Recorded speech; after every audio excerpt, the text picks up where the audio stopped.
జలముఖ ద్వారమైన Banakacherla regulator కు గోదావరి జిల్లాల మళ్లింపు ద్వారా రాయలసీమలో కరువు కాటకాల సమస్యకు శాశ్వత పరిష్కారం కలుగుతుంది. రాయలసీమ మరియు పశ్చిమ ప్రకాశం, నెల్లూరు జిల్లాల్లోని అన్నదాతల జీవన ప్రమాణాలు పెరిగి వారి ఆర్థిక భద్రత కల్పించే దిశగా గేమ్ చేంజర్ గా ఈ ప్రాజెక్టు పనిచేస్తోంది. అదిగో ఇప్పుడు మన ముందుకు కదిలి వస్తోంది అటవీ శాఖ శకటం పర్యావరణ పర్యాటకం. రాష్ట్ర ముఖ్యమంత్రి వర్యులు శ్రీ నారా చంద్రబాబు నాయుడు గారి సారథ్యంలో రాష్ట్రంలో అటవీ విస్తరణం 50% పెంపొందించే లక్ష్య సాధన దిశగా మన ముందుకు వస్తోంది అటవీ శాఖ. రాష్ట్ర ప్రజలకు మానసిక, శారీరక ఆరోగ్యం మరియు ఆహ్లాదకరమైన వాతావరణాన్ని అందించాలనే లక్ష్యంతో పట్టణాలకు సమీపంలో ఉన్న నగర వనాలను అభివృద్ధి చేసే లక్ష్య సాధనలో భాగంగా ఇప్పటికీ రాష్ట్రంలో ఉన్న 61 నగర వనాలకు అదనంగా మరో 11 నగర వనాలను ఏర్పాటు చేసేందుకు అటవీ శాఖ చర్యలను చేపట్టింది.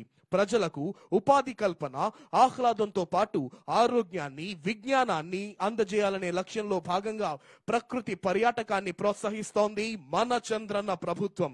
ఇప్పటికే ఏర్పాటు చేయబడిన 48 కమ్యూనిటీ ఆధారిత ఎకో టూరిజం స్పాట్స్ ను మరియు జంగల్ safari, boating, trekking, watch towers, cottages, enforcement education centres ను మరింత అభివృద్ధి పరచడం జరిగింది. స్వర్ణాంధ్ర సాధనకు 5వ సూత్రం రైతు సాధికారత, అధిక విలువైన పంటలను ప్రోత్సహించడం, artificial intelligence, internet of things, డ్రోన్లతో వ్యవసాయాన్ని ఆధునీకరించడం రాష్ట్ర ప్రభుత్వ లక్ష్యం.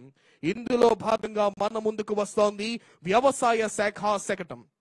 రైతు సాధికార సంస్థ RYSS ద్వారా అమలు చేయబడుతున్న ఆంధ్రప్రదేశ్ ప్రజా భాగస్వామ్య ప్రకృతి వ్యవసాయ కార్యక్రమం రైతుల జీవనోపాధిని మెరుగుపరచడం, ప్రజల ఆరోగ్యాన్ని కాపాడటంతో పాటు ప్రపంచ వ్యాప్తంగా వాతావరణ మార్పులకు పరిష్కారం చూపే శక్తివంతమైన మార్గంగా గుర్తింపు పొందింది.